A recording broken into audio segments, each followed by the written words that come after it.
This is the Lone Crater YouTube. We hope this video helps.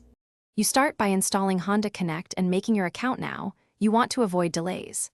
Once downloaded, sign in and verify your email, then accept location and Bluetooth permissions so the app can communicate with the car.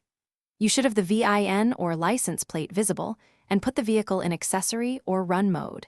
This ensures the app discovers the car. After that, begin the in-app vehicle pairing flow and follow prompts to complete the initial handshake. You proceed to link and authorize the car. Choose VIN, QR code, or plate, then confirm ownership when prompted. Once linked, make sure you grant notifications, precise location, and background app refresh so remote commands arrive reliably.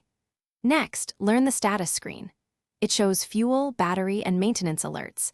Then try basic remote commands like lock, unlock, and remote start for climate control. You should also pin the vehicle location on the map. You finish by testing multiple remote actions, lock and unlock, or start and stop, to verify real responses. Do this from a short distance first, then from farther away.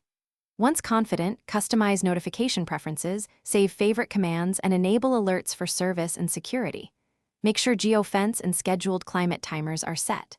If something goes wrong, try the single troubleshooting step.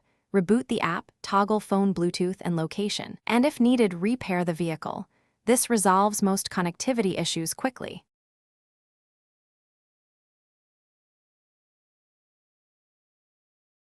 Thanks for watching. Consider subscribing if we helped you.